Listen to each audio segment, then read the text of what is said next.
Hey, Hollywood progressive crowd. The three of us are back again this past week when we saw a play that I was really thrilled with called Two Stop at the Atwater Village Theatre. To set it up, it's late April 1992. The verdict freeing the four police officers who beat Rodney King half to death has just been released. You're a Korean man barricaded in your grocery store in Koreatown on the edge of South LA. South LA is starting to go up in flames.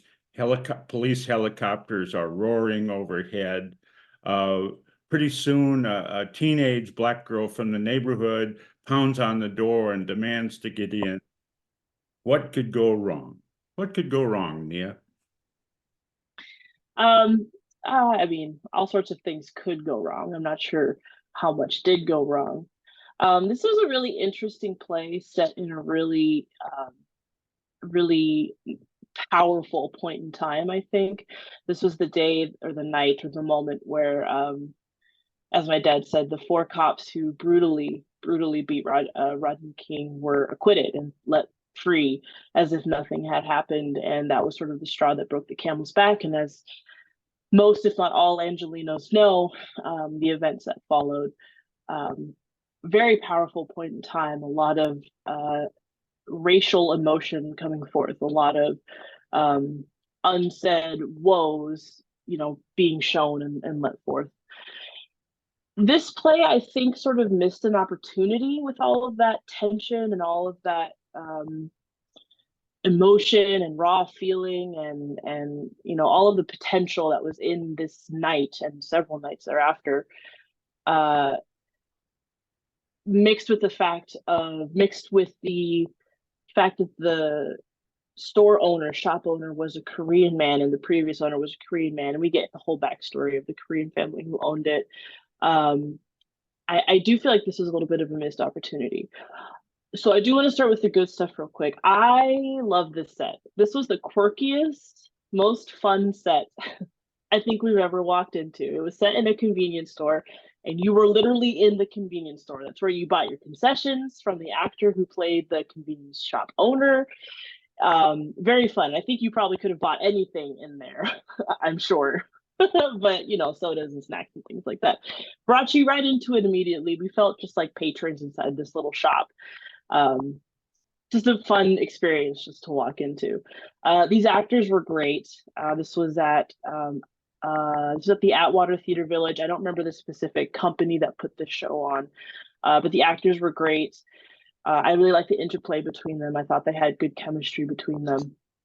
But in terms of the writing of the play, I did, like I said, it felt like a missed opportunity to me, and I was sort of left wondering what the point of the play was. We see a lot of social justice, racially charged sort of plays that sort of have a meaning behind them, either trying to share the experience of a particular subset or group of people to those who may not understand or be aware of the kind of lives that they lead, or some sort of, there's some sort of point or meaning to the plays that we see. And I was left sort of wondering, what was the what was I supposed to walk away with? Um, I enjoyed the intricacy of the characters. I did question. There's a lot of powerful topics being talked about. There was, and I'm sure my parents will bring up these topics as well. But there was obviously the discussion of what happened with Rodney King. There was also conversation about the Vietnam War. Um, but even within those, it was just sort of as exposition and a way to sort of connect with the character as opposed to using those topics mixed with the tension of what was going on with Rodney King, and the acquittal of the four cops, and creating a more elaborate picture of the realities of living in South Central LA during this time. I don't know. I don't know if you guys agree with my sentiment.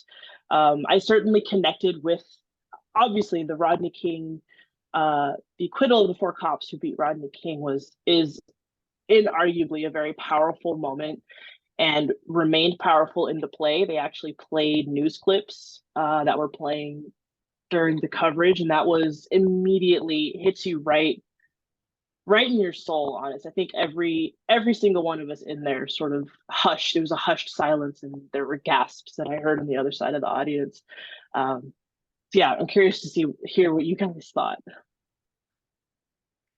So I also enjoyed it. Yeah, thanks, Nia. I enjoyed it too. You know, one thing that's interesting when we do these play reviews is each of us have a different perspective, and our perspective is colored by several things. It's colored by our ages, it's colored by our gender, it's colored by our race. And I think that this play is a perfect example of that. To begin with, as we were watching this play that is set during the time of the Rodney King incident. So I think the entirety of the play takes place during one evening during those 3 days. They don't indicate which of the 3 days, but during those 3 days in 1992, when Los Angeles had the civil unrest, as the Rodney King verdict was announced.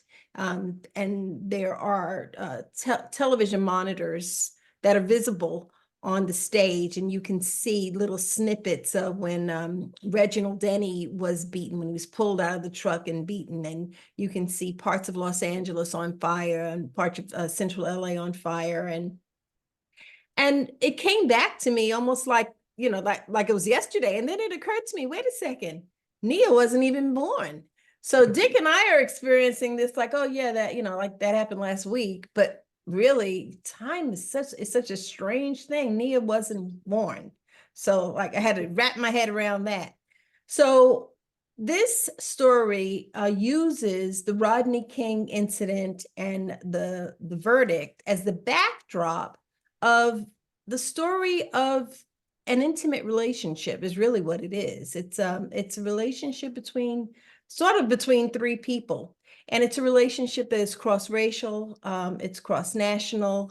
It's a story about adoption. It's a story about war. It's a story about belonging is really what it is. It's really about belonging. And I think that I walked away thinking that the main story was that when it all is said and done, race really doesn't matter. In this relationship that was had by these three people, at the end of the day, their race didn't matter. And what mattered was that they wanted to be safe. And that's been my experience. As much as we talk about race and division in this country amongst each other, when it's all said and done, when you have relationships with people and those relationships are real, one of the first things that drops away is race.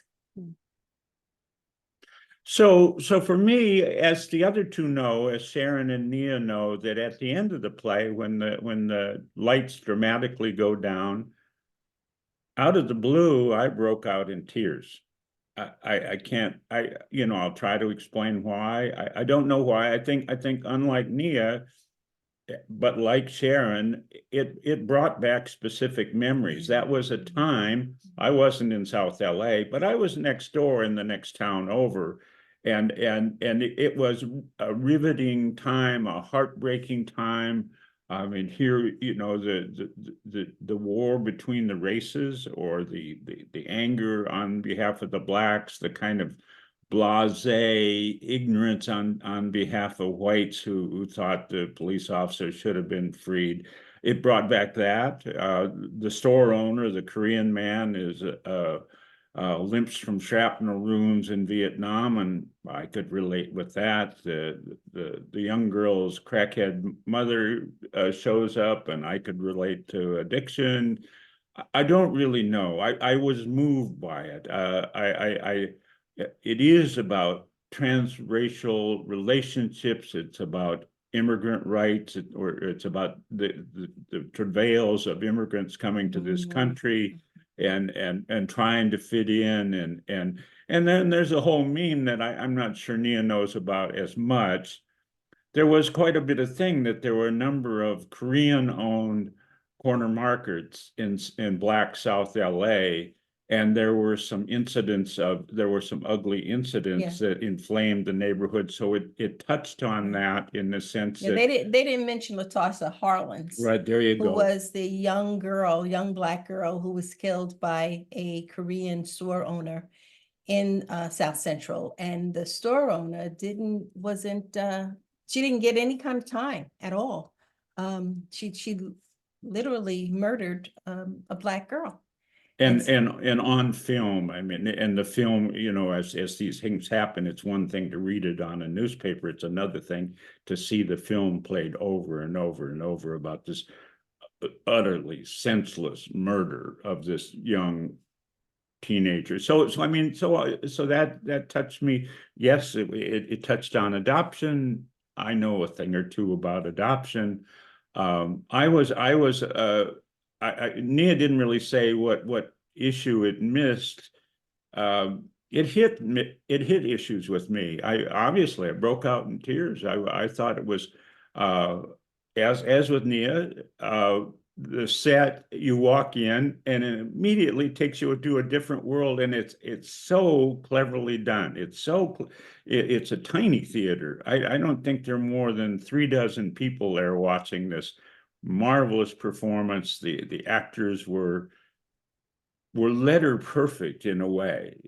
They were, you know, the crackhead mom was kind of over the top, which, having run a halfway house, I know that crackheads, recovered or not, are kind of over the top. The young girl was full of conflicted passions. The Korean store owner had all kind of regrets about the past and about he'd taken over the store from his brother who had recently been murdered.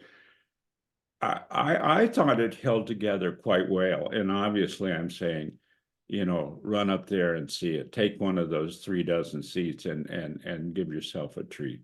Absolutely. Definitely go see it. Absolutely. Any further thoughts, Nia? No, I think you all kind of elaborated on what I wanted to say. So I know there's a companion piece coming up by the same screenwriter, the same playwright, and we'll go see that one, and we'll report back. We're seeing another one, Hitler's Tasters, this weekend, and who knows, that may be cool too. So long, everyone.